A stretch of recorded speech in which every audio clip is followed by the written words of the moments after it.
Harka fuunee akkam jirtu hordoftoota Oromoo Koo chaanaalii kun Oromoo Koo chaanaaliidhaan immoo Burtukaan Danuuti. Har'a immoo qophii biraadhaan gara keessanitti dhufeera. Har'a maalidha qophiin koo? Har'a rifeensa keenya otoo hin dhiqatin dura maal goonee gara dhiqannaatti deemna isa jedhuun isinitti agarsiisu gara keessanitti dhufee viidiyoo kana akkasitti jaallattan abdii guddaan qaba. Oromoo chaanaal like, share, subscribe gochuu hin dagatinaa. Egaa tokko jedheen jalqabechaadha. Maalirraan jalqaba? Rifeensa keenya yeroo baay'ee nu jalaa caccabaa, rifeensi keenya hin buqqaa, maal nu wayyaasa jedhu baay'een keessan komentii jalatti naasaaftu. Egaa rifeensi namaa akkuma jirutti hin buqqa'u jechuu hin danda'u. Maaliif xiqqoo buqqaa malee rifeensi kan xiqqoo buqqa'u jira, kan giddu galeessa buqqa'u yookaan ciccitu jira, kan baay'ee immoo buqqa'u jira jechaadha. Inni baay'ee buqqa'u gadheedha jechuudha. Isaaf immoo maal gochuutu nurra jira isa jedhudha. Rifeensa keenya kunuunsinee qabachuutu nurra jira, rifeensa mataa keenyaa jechaadha. Ani mana koo keessatti akkamittiin kunuunsee qabadha?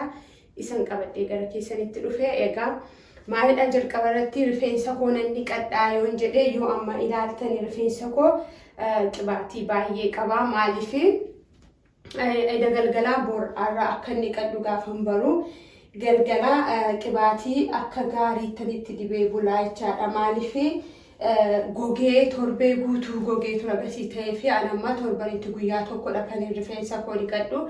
Kanaaf torbee guutuu gogee tura wanta ta'ee fi isa goge kana kanuma akkuma gogee jirutti bishaan keessa dhannee buusna yoo ta'e cirasaa hin gogsa. Shaampuu kondiishinarii yeroo itti goonu baay'ee nu jalaa gossaa jechuudha malee rifeensa keenya bareechuu.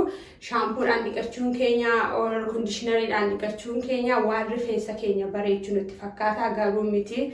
Rifeensa keenya nyaata nuun laannuufudha. Akkuma qaamni keenya nyaata mataa isaatii barbaadu, rifeensi keenyas nyaata mataa isaatii barbaada jechaadha. Kanaaf ammaalan godhaa galgala irratti qibaatii fasaashii kan ta'e kamiyyuu hin ta'a. Angaruu kanan gargaaramaa duguroo jechuudha. Anisa kanan gargaaramaaf malee kamiyyuu hin ta'a. Jalqaba irratti galgala jechaadha. Kana akka gaariitti keessa gogaan keessan akka argatutti jechuudha. Amma isinitti agarsiisuuf malee dibachuu barbaadee miti an dibadheen bulee. Kan akka gaariitti keessa isaatti dibu jechuudha. Qibaatiin kamiyyuu hin ta'a. Anisan gargaaramutu duguruu isa kanadha malee qibaatiin kamiyyuu hin ta'a. Eega kana goonannee galgala mataa keenya bakka 2 bakka 3 akkasumatti dhoofnee eega bushinee booda maal gochuun nurra jira jechuudha. Yeroo dhiqachuu keenyaan dura immoo maal goona? Rifeensa keenya nyaata isa akka gaariitti kan rifeensa keenya bareechuu jechuudha. Innis maalidha? Ani mana koo keessatti kan hin ofii kootii gargaaramu jechuudha. Isa akkamittiin qopheeffadhee dibadhee daqiiqaa 30 eegan ofirra tursee yoo baay'ate daqiiqaa 30 yoo xinnaate garuu daqiiqaa 20 ofirra tursee laastikiidhaan xaqallalee eegan tursee booda shaaworii dhixee dhiqadha jechuudha. Mataa koo isa booda qoorfadhee egaa waan gochuu barbaadan godhattu jechuudha. Amma inni maalidha isa jedhu gara qophii isaatiitti darbina. Anuma faana tura. Egaa wantooti na barbaachisu maalidha? As biraa akkuma ilaaltanii muuziin na barbaachisa. Muuziin kun rifeensa keenya laaffisuu fi ga'ee guddaa taphata. Isarratti immoo kun immoo paapayyaadha. Paapayyaanis rifeensa keenya bareechuu fi gogaa keenya isa gajjallaa isa goggoge jechuudha. Isa laaffisuuf baay'ee ga'ee guddaa taphata. Dhugaamatti paapayyaan baay'ee rifeensaaf gaariidha. Inni kun immoo urgoodha. Egaa qopheeffadheera. Inni kun muuziidha, paappaayyaadha. Inni irra keessaa kun immoo urgoodha. As biratti immoo kokonat oilii koo ittiin dabalachaadha. Akkuma isinitti mul'atu kunoo isaan kananii walitti daakaa jechaadha akka gaariitti. Eegan daakee booda isinittiin deebi'aa, isinittiin agarsiisa jechuudha.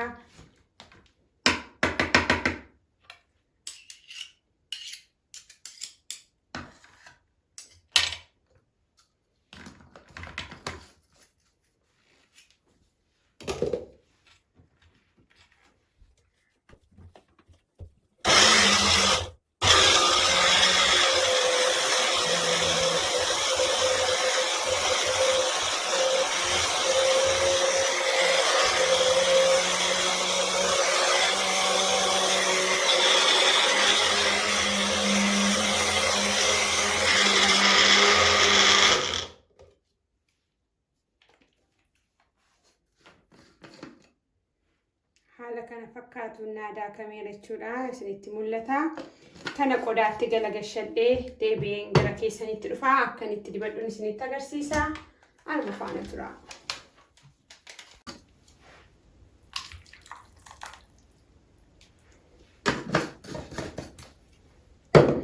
Akkuma isinitti mul'atu amma akka kanatti qopheeffadheera. Kana fuudhee gara rifeensa kootiitti dibachaan isinitti agarsiisa. Egaa tiishartii kootina jalaa baay'ee bu'eennaan geeddaradhee akka kanatti akkuma nama dhadhaa dibatutti dibattu waan addaa hin qabu. Garuu wanti isin gosu gogaa keessan jala isaatti akka gaariitti dibaa jalqaba irratti jechaadha. Gogaa keessanitti eega dibdanii fixxanii booda immoo gara kanatti fidataa hunduma isaa iyyuu jechuudha. Hamma caafiitti akka gaariitti.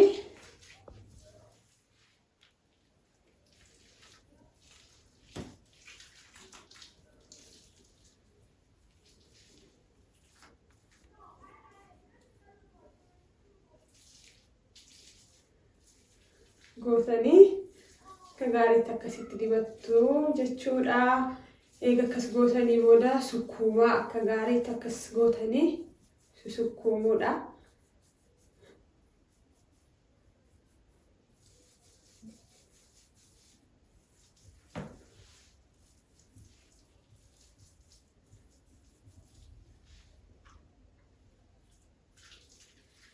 Kunoo egaa bifa kana fakkaatuun akka gaariitti eegaa itti dibdanii booda nyaata isaa eega nyaachistanii booda rifeensa keessanii laastikii mana argattan kanuma ta'een akkas gootan.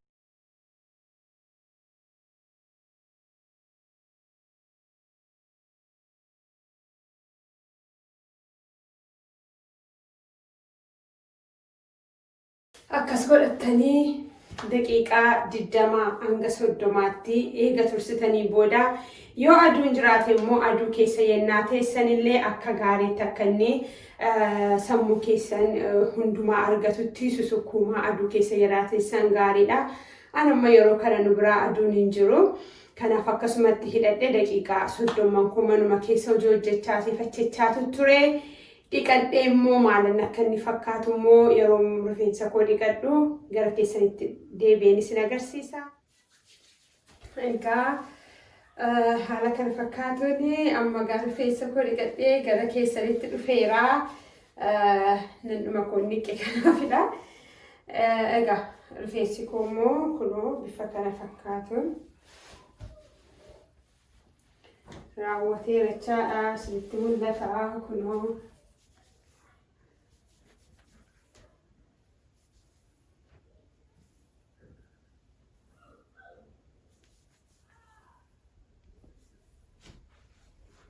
Kana fakkaata. Nugaa amma kana ani akkasumatti akka qilleensaan naaqoruun barbaada. Yeroo mataa koo hojjetachuu barbaaduun isa qorsaniin qorsa malee hojjetachuu hin fedhu ta'ennaan garuu haaluma kanaan qilleensa daqiiqaa xinnoo akkas ta'e garuu kuchiisee booda mataan keessan akka miidhamneef fuuldura isaa kana dhooftanii karaa booddee immoo bakka sadii gootanii dhaattanii qibaatii keessan immoo akka gaariitti dibuudha. Dhugaamatti kuni dhiqadheen bahe malee qibaatii sitti hin dibne waayyuun goonee argitaniittu.